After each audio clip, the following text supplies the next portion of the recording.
भूर्भुवः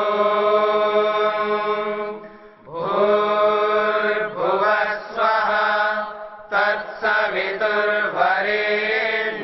भर्गो देवस्य धीमहि धियो यो नः प्रचोदयात्।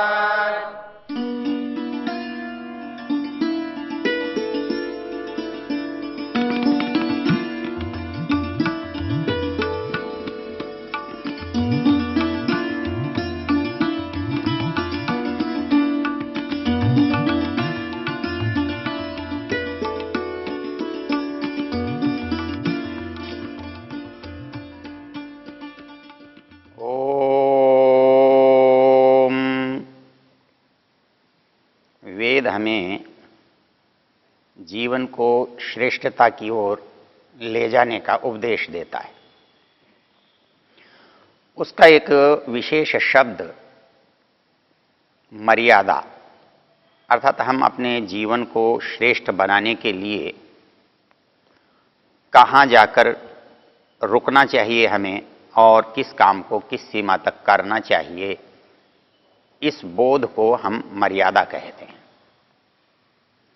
और मर्यादा प्रायः उन बातों में होती है जो बात सहज भाव से होती रहती हैं, हमारा कभी ध्यान भी नहीं जाता कि हमें इनको रोकना चाहिए। 7 मर्यादाओं में एक मर्यादा है स्तेय, अर्थात चोरी। इसका उद्देश्य है चोरी न करें, अर्थात चोरी करना जो है यह मर्यादा का उल्लंघन है। ये चोरी बड़ी विचित्र चीज है। सामान्य रूप से हम सब जानते हैं कि चोरी काम एक गलत आदत है, गलत काम है, एक अपराध है। लेकिन यदि हम अपना मनोविज्ञान देखें तो कोई भी व्यक्ति ऐसा नहीं मिलता जो कहीं न कहीं चोरी से जुड़ा हुआ न हो। कथाओं में, संस्कृत साहित्य में एक कथा आती है। एक समझदार था लेकिन मजबूर था। वो कहीं मजबूरी में चोरी करते हुए पकड़ा गया। जब चोरी करते हुए वो पकड़ा गया, उसे दंड का विधान हुआ। घोषणा हुई कि इसे दंडित किया जाए, इसको प्राण दंड दिया जाए, इसने बहुत बड़ी चोरी की है। उसने जब प्राणदंड की घोषणा हुई, उसे लगा कि उसे मृत्यु का दंड मिलेगा। उसने एक उपाय सोचा। उपाय यह सोचा कि उसने कहा कि देखो, राजा से बोलो मुझे एक ऐसी विद्या आती है कि मैं सोना उगा सकता हूं। कोई मुझे सोने की थोड़े से बीज दे दे तो मैं ऐसी विद्या जानता हूं कि मैं सोना उगा सकता हूं। लोगों को बड़ा आश्चर्य हुआ, लेकिन लोगों ने सोचा कि यह अद्भुत चीज है, हो सकता है इसे आप पता हो।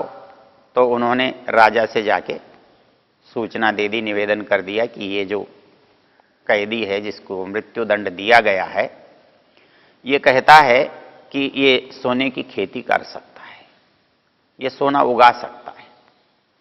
राजा ने कहा झूठ बोलता है, गलत है। लोगों ने कहा जी ये कह रहा है तो एक बार प्रयोग करके देख लो, क्या पता इसके पास कुछ विद्या हो, ये जानता हो। राजा ने कहा ठीक है भैया, जाओ तुम हमारे कोषाध्यक्ष के पास जाओ, कोषागार में जाओ और उससे जैसा चाहो उस तरह का सोना ले लो और तुम हमको उगा कर बताओ। वो जाके कुछ सोने के कण लेकर आया और एक जमीन पर उसने हल के साथ खड़ा होकर के बोला देखो मैं अब सोने की खेती करने वाला हूं और मैं तो इसलिए नहीं कर पाऊंगा कि मेरे साथ वो एक कमजोरी आ गई है। जितने लोग यहां इकट्ठे हुए हैं इस तमाशे को देखने के लिए, मैं उन सबको आमंत्रित करता हूं। बोले ये सोने की खेती जो है, ये इसके बीज उगते तब हैं जब कोई निष्पाप व्यक्ति, निरपराध व्यक्ति जिसने जीवन में कभी चोरी न की हो, वो यदि इसको जमीन में बो देगा, खेत में बो देगा, तो सोने की फसल हो सकती है। अब उसकी इस शर्त के साथ बड़ा संकट खड़ा हो गया। कहने लगा देखो मैं तो चोरी में ही पकड़ा गया, इसलिए मैं तो इसको बोऊं तो उगेगा नहीं। हाँ, आप जितने लोग हैं, इन लोगों में से यदि कोई ऐसा व्यक्ति हो जिसने कभी चोरी न की हो और यदि वो इस बीज को बो दे तो सोना उग सकता है। अब जब एक एक से पूछने की बारी आई तो हर एक को लगा कि कहीं न कहीं, कभी न कभी तो उसके से चोरी हुई ही है। चाहे वो घर में उसने किसी चीज को खाने की हो, पैसे के लिए उठाने की हो, किसी दूसरे की वस्तु ली हो, कुछ न कुछ कभी न कभी, कभी जाने में, कभी अनजाने में, कभी आयु में छोटे होने में, कभी बड़े होने में, हम देखते हैं तो हमारे जीवन में कुछ न कुछ ऐसा मिलता है। अंत में उसने कहा कि हमारे यहां सबसे पुण्यात्मा हमारा राजा है, हमारा मंत्री है, चलो इनसे पूछो क्या इन्होंने कभी अपने जीवन में चोरी तो नहीं की है, और नहीं की है तो ये आएं और इस बीज को बो दें। अब वो भी कैसे कहें कि उन्होंने जीवन में कभी चोरी नहीं की, बड़े होकर नहीं की होगी, छोटे की होगी, बचपन में की होगी, अनजान होकर की होगी। आदमी जब अपने पिछले जीवन को दोहराता है, निरीक्षण करता है, तो उसे अपनी त्रुटियों का अनुभव होता है, पता लगता है। उन्होंने कहा भैया ऐसा तो हमारे साथ भी नहीं है, कभी घर में ही, कभी बच्चों के साथ ही, कभी माता पिता के साथ ही आंख बचाकर कुछ न कुछ करने की हमारी आदत रही है। तो चोर कहने लगा जब इस दुनिया में सारे ही चोर हैं, फिर मुझे ही दंडित क्यों किया जा रहा है, केवल इसलिए कि मैं पकड़ा गया हूं और बाकी पकड़े नहीं जाते। तो राजा ने तो उसकी बुद्धिमत्ता पर उसको छोड़ दिया, लेकिन मनोविज्ञान क्या कह रहा है? मनोविज्ञान ये कह रहा है कि हम चोरी को कहीं कहीं तो इतने स्वाभाविक रूप से लेते हैं कि हमें अनुभव ही नहीं होता कि हम चोरी कर रहे हैं। कभी कभी हम बड़े होकर कुछ ऐसे मानदंड बना लेते हैं, ऐसी सीमाएं बना लेते हैं, वो समझते हैं कि इस काम को करने में चोरी नहीं होती। हम खेत के किनारे से जा रहे हैं तो हमें कुछ इच्छा हो जाती है, चलते चलते गन्ने के खेत से गन्ना तोड़ने की इच्छा हो जाती है। आम के बगीचे के पास से जा रहे हैं तो आम तोड़ने की इच्छा हो जाती है। किसी खेत से जा रहे हैं तो कहीं ककड़ी है, कुछ ऐसी लगी हुई चीजें हैं तो तोड़ने की इच्छा हो जाती है। तो वो जो इच्छा होती है उस पर सोचना दो तरह से रुकता है। एक तो भय से कोई देख लेगा तो क्या बोलेगा, दूसरा ये कि यह करना उचित नहीं है इसलिए नहीं करना चाहिए। पंडित नेहरू से एक बार किसी ने पूछा जी आपकी इच्छा क्या है?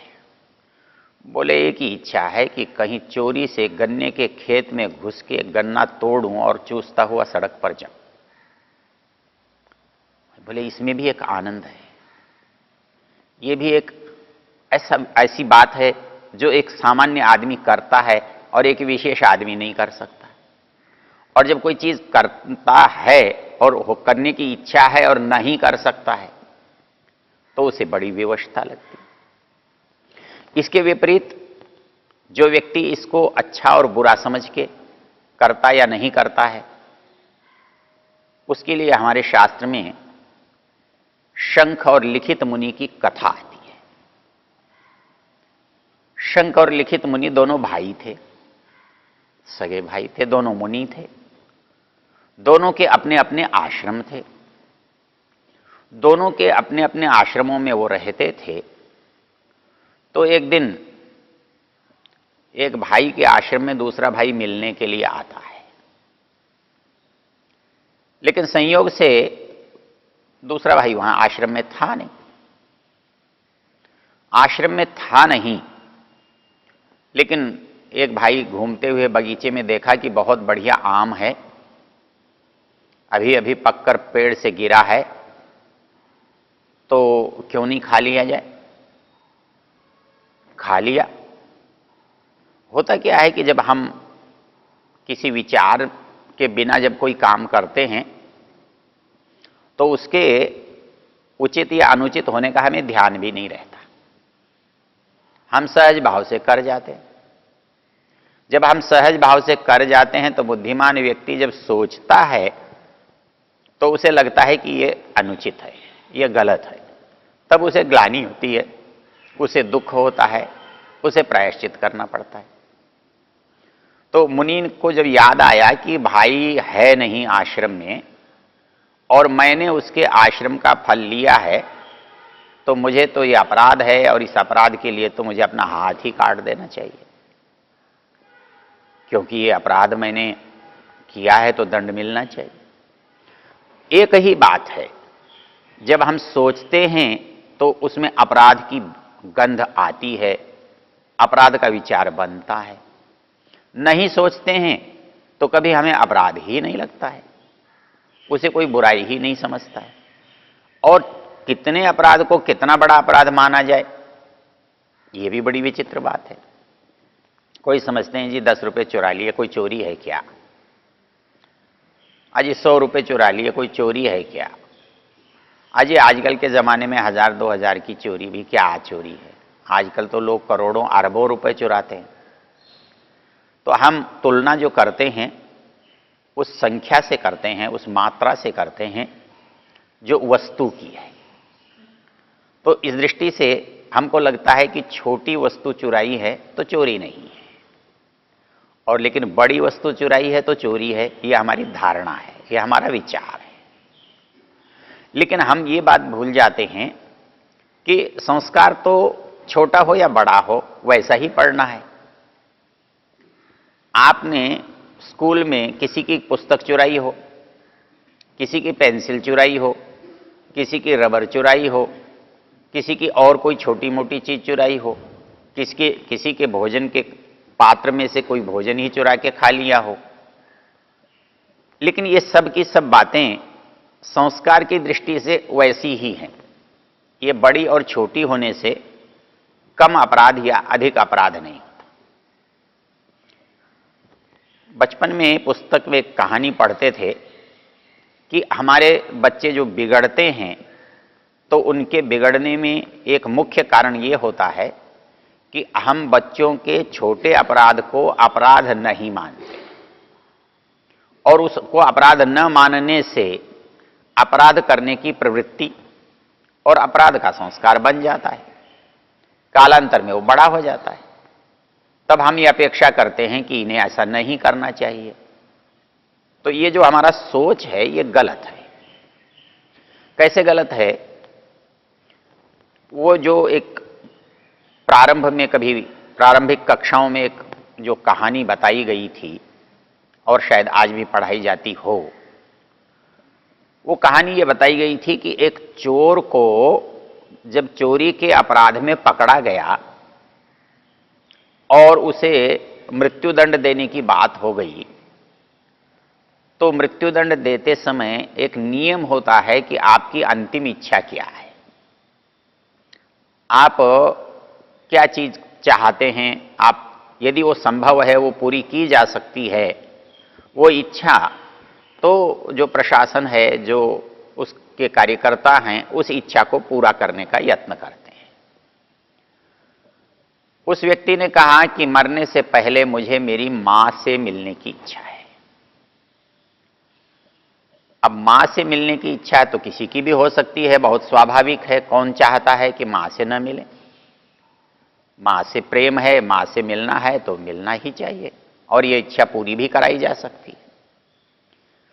उस चोर के दोनों हाथ बंधे हुए थे और उसकी मां को बुलाया गया, तो उसने मां से कहा कि मां तेरे कान में मुझे कुछ कहना है। तो मां सोची बेटे की आखिरी इच्छा है, कुछ कहता होगा।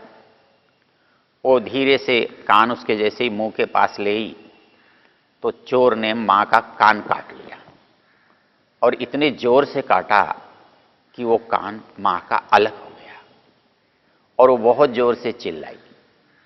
लोगों ने समझा कितना दुष्ट आदमी है, इसको पता है कि इसको फांसी होने वाली है, ये चोरी के अपराध में पकड़ा गया है और उस अपराध के दंड को भोगते भोगते भी इसने एक दूसरा बहुत बड़ा अपराध कर दिया। और अपराध कितना बड़ा है कि वो अपनी मां को इस तरह से कर रहा है, मां की हिंसा कर रहा है, मां को कष्ट दे रहा है, मां के कान को काट लिया इसने। लोगों ने पूछा भैया ये क्या कर रहा है, इतनी गलत बात क्यों कर रहा है? बोले गलत नहीं कर रहा हूं, ये मैं बिल्कुल ठीक कर रहा हूं। बोले आज मैं यहां तक जो पहुंचा हूं, इस दंड के स्थान पर मैं आया हूं, ये मैं अपने आप नहीं आया हूं, इसको लाने में मेरी मां का योगदान है। इस मां ने मुझे यहां तक पहुंचाया है। बोले वो कैसे? बोले जब मैं पहली बार अपनी कक्षा में पहली में पढ़ता था, दूसरी में पढ़ता था, तो मैं अपने साथी की पेंसिल चुरा कर लाया था और मैंने मां को दिखाकर कहा था, देख मां मैं कॉलेज स्कूल से पेंसिल लेकर आया, विद्यालय से पेंसिल लेकर आया। तो मां मुस्कुराकर खुश हो गई। उसने ये नहीं कहा कि बेटा ये गलत काम है, उसने ये नहीं किया कि 2 थप्पड़ मार के उसको भेज देती कि जाकर देकर आ। तो उसको लगा कि ये बहुत अच्छा काम है, ये करना चाहिए, इससे लाभ होता है, बिना पैसे की वस्तु मिलती है। तो वो निरंतर अपनी प्रवृत्ति को बढ़ाता रहा और एक समय ऐसा आया कि इस परिस्थिति में आज उसे मृत्यु दंड तक पहुंचना पड़ा। तो हम जिनको समझते हैं कि ये बातें बहुत छोटी हैं, इनके करने से क्या अंतर पड़ता है, इनको करो मत करो, हमारे ऊपर इसका कोई विशेष प्रभाव नहीं पड़ता क्योंकि मात्रा उसकी छोटी है, रुपए की संख्या छोटी है। लेकिन उदाहरण ये कहता है कि संख्या का या मात्रा का छोटा होना उसके निराकरण का उपाय नहीं है। जैसे बीज छोटा होता है, बड़का बीज तो बहुत छोटा होता है, लेकिन उसका जो फल है, उसका जो परिणाम है, जो वृक्ष के रूप में हमारे सामने आता है, वो विशाल है, बहुत बड़ा है।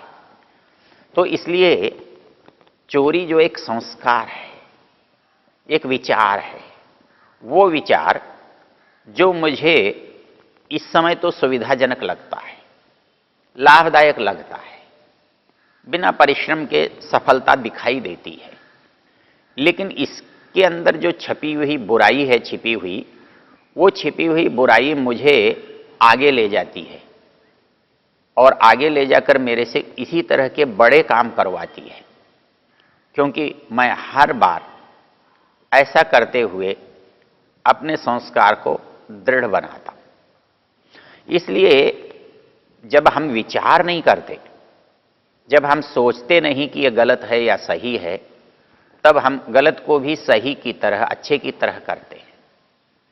हम यदि सोचने लगें तो हम लिखित मुनि की तरह हो जाएंगे और हम नहीं सोचेंगे तो चोर की तरह हो जाएंगे। वेद कहता है सोचो और सोच कर करो, सीमा का अतिक्रमण मत करो।